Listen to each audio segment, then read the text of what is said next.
Welcome back. Looky here, we are at the end of June. My, how time flies. Today we have a big old word, some events, a couple of birthdays, a song, and a quote. So, grab your favorite cuppa, sit back, and let's have a look.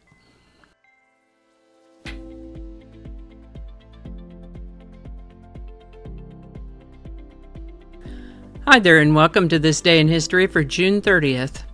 June 30th is the 181st day of the year in the Gregorian calendar, 182nd in leap years, with 184 days remaining to the end of the year.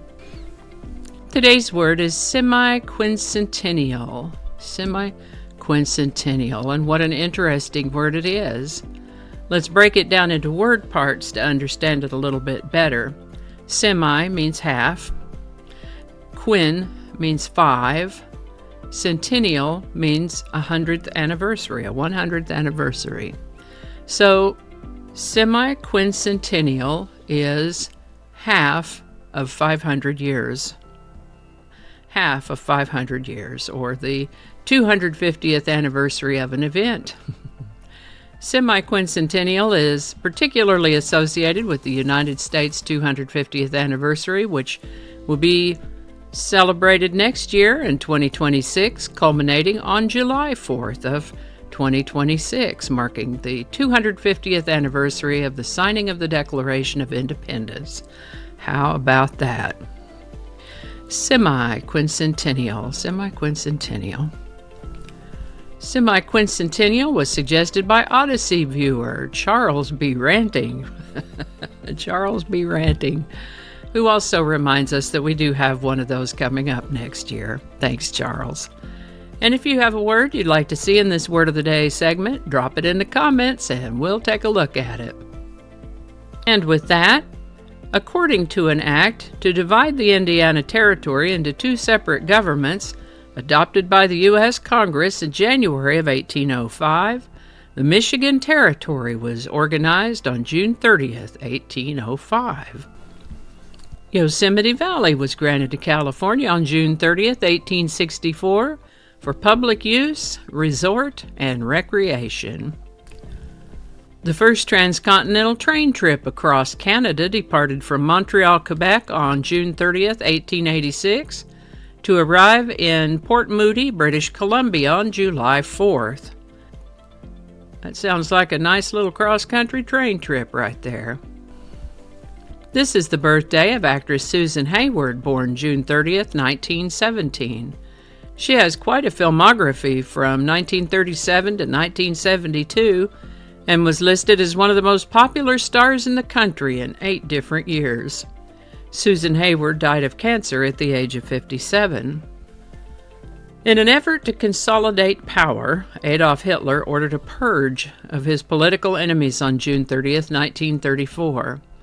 This event is called the Night of the Long Knives, also called Operation Hummingbird, and was a series of extrajudicial executions, which is a euphemism for assassination. Extrajudicial means outside the courts. At the encouragement of Hermann Göring and Heinrich Himmler, Hitler ordered the assassination, basically of people who disagreed with him, and people whose voices or influences he wanted to silence. The spin they put on this event was that this was a preventative measure against an alleged imminent coup by the paramilitary organization Sturmabteilung, or SA, also known colloquially as the Brown Shirts. Granted, the Brown Shirts had gotten a bit full of themselves and were getting out of hand, and perhaps the leader of the SA encouraged that, and he hadn't tamed it down anyway, so the Brown Shirts had become a legitimate concern. But it wasn't just Brown Shirts they eliminated on the Night of the Long Knives. They disposed of some of the more left-leaning Nazi establishment, conservatives, outright anti-Nazis, and perhaps even a few people against whom Hitler simply held a grudge. Basically, Hitler used the purge to attack or eliminate German critics of his new regime and to settle scores with old enemies.